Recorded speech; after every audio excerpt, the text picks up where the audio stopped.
This is the news in brief from the United Nations. The UN Humanitarian Aid Coordination Office, OCHA, has launched a multi-sectoral earthquake response plan in response to the series of powerful earthquakes that have rocked Afghanistan's Herat province since the 7th of October. In an update, OCHA reported that at least 1,480 people have been killed and 1,950 wounded. Satellite imagery indicates that 289 villages have been severely impacted, with many destroyed. The most recent earthquake on Sunday affected an estimated 30 new villages, forcing families to live in makeshift shelters or informal shelters. With more, here's Catherine Carey, Deputy Head for OCHA in Kabul. In reality, people can only really reside in tents for several weeks before they do require some more sustainable form of shelter or transitional shelter to give them some better protection. So really right now, obviously, the priority is to ensure people are not living out in the open and they have some form of protection, even if it's minimal. To date, nearly 66,000 people across 6 districts have been directly affected by the quakes. The new response plan is asking for $93 million to assist 114,000 people in need. The UN Human Rights Office, OCHA, issued a fresh alert on Tuesday for civilians left in northern Gaza amid ongoing military operations in the enclave ahead of an anticipated full-scale Israeli response to Hamas's 7th of October attack. The past 10 days of conflict have claimed the lives of 4,200 people, forced more than 1 million individuals to flee their homes following Israel's ultimatum, and left large areas in the Gaza Strip reduced to rubble, according to OCHA. Speaking in Geneva, here's spokesperson Ravina Shamdasani. We have grave fears about the toll on civilians in the coming days.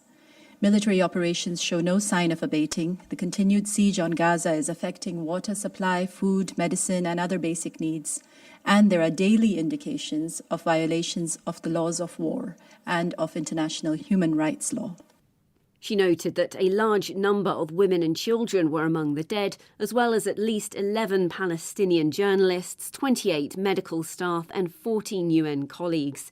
It remains unclear how many more bodies may be buried in the rubble, with many families missing loved ones, terrified about their uncertain fate, Ms. Shamdasani added. Conflict in Sudan's Darfur region has had a devastating toll on civilians, UN humanitarians warned on Tuesday. An alert from UN refugee agency UNHCR reported that almost 4,000 lives have been lost and 8,400 individuals injured since fighting erupted 6 months ago.